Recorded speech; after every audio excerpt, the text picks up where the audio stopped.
you should start journaling. And by that, we don't mean writing in your diary like a little girl. No, no, no. This is the alpha version. See, some of the smartest people in history have kept journals, and you probably don't know how to do it properly yet if you clicked on this video. So today, we're going to teach you how to. Let's get into it.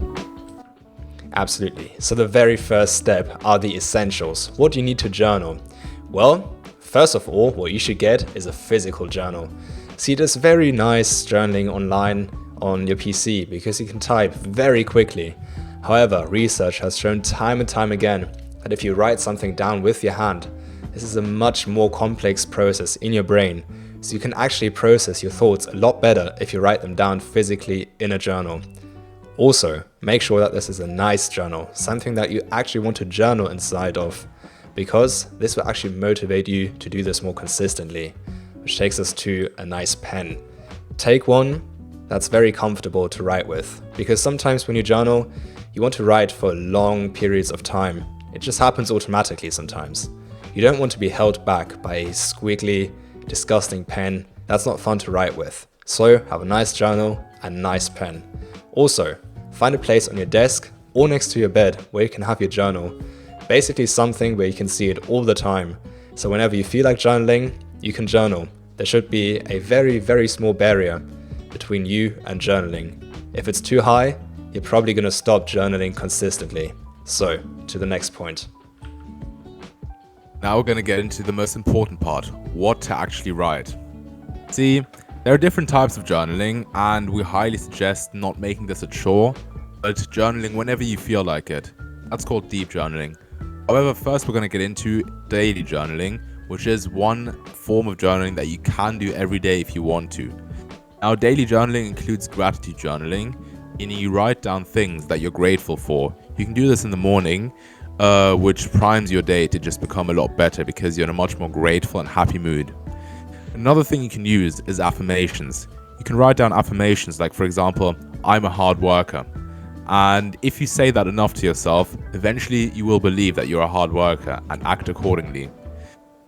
Now, you can also use it for other things like planning your day, making to-do lists, making task lists, scheduling your day, or making your habit tracker. This is not something you have to do in your physical journal. You can also do this in Notion, but it's just another nice thing if you want to write into your journal every day anyway. But deep journaling is where we're going to get real deep. So what we want to do in deep journaling is that we're actually going to take these thoughts and find out where they're coming from. As we said, deep journaling goes deeper. So the very first way of going about this is doing a brain dump. You know, sometimes you have that feeling of having so much in your head, so many different thoughts, you got all these tasks on your back and it's really hard to focus on everyday life. This, my friend, is the perfect opportunity to do some proper deep journaling. What you want to do is a brain dump. Just simply sit down with your journal and write down what you're thinking in this exact moment. It doesn't matter if it feels silly, if it feels stupid writing this thing down because it's not relevant. No, trust me, it is. This is a brain dump. Take all your thoughts and pop them on the paper. Now, this is where we get deep. Once your thoughts are on the paper, we want to find out where they're coming from.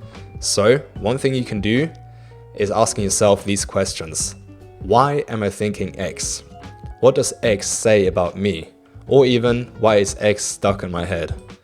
Don't forget, you want to journal for yourself, not for the reader. Journaling is a practice that's very good for taking all your thoughts and putting them out there, getting them out of your head. Sometimes you want to reread your journal, but usually it's just about getting the thoughts away from you. Another reason why you want to journal for yourself and not for others is that you want to be as unfiltered and raw as possible in your journal. That's the only way you can properly get your feelings out there.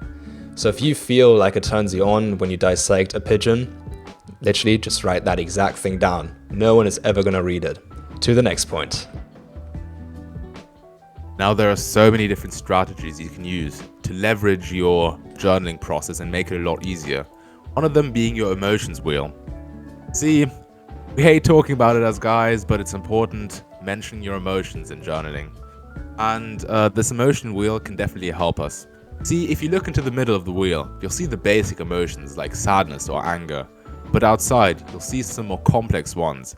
And using this wheel, you can actually find out properly what you're actually feeling and therefore put a label on what you're feeling, which makes it a lot easier to delve into why you're feeling this way. And if you want to dive deeper into that, you can use a method from CBT called laddering. That's right. Laddering is actually a method that is commonly used in therapy. It's about finding a core belief, because once you know how your brain works, once you have that core belief, it's a lot easier to work on it. So, start with this. You find a statement that you often keep repeating to yourself. This could be something like, all my relationships crash so quickly. How do we find the core belief? Well, it's by asking yourself, if this was true, what would that mean? What would it say about me?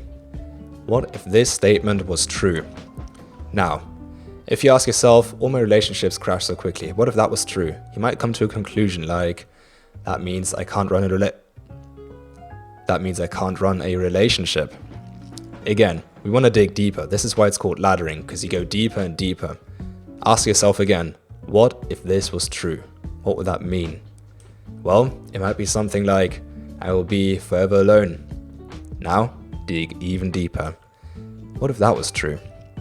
And you might come to your core belief, which is, I am unlovable. And this makes it so much easier to work with. Imagine this, suddenly you know, you have clarity of what to journal about. Just simply take this core belief and ask yourself again, why am I thinking this? What does it say about me? You just found your perfect thing to journal about. Now, whenever you have any sort of thought or belief, you just want to ask yourself why 3 times. This forces you to delve deeper into whatever you've got going on. And this is actually something I learned from the YouTuber Clark Kegley, and it's a brilliant strategy to always find out the core of whatever you're thinking. Now, another good strategy is finding out some commonly used therapy questions. Just Google commonly asked questions in therapy and ask them to yourself. See, journaling is kind of like some sort of form of therapy, because you are basically finding someone to talk to, which is yourself, but because the words are on paper, you've got this objective view, and it's kind of like you're talking to somebody else. And if you ask these questions, it's like you're being asked these questions by a therapist or something. Now, gratitude journaling and affirmations is something we already went into, but you can go deeper. You can, for example, use vision boards or mood boards to kind of use the same effect as affirmations, pretty much priming your brain into envisioning a certain future. But whenever you have pictures of something, it's even easier to prime yourself. So you can use mind maps, you can use pictures, you can use different colors. It doesn't only need to be boring text. You can pretty much just put anything on the journal, whatever you want. And that is how you journal like a proper pro. Wow, what a banging episode. Don't forget to check out this video as well. We'll see you there.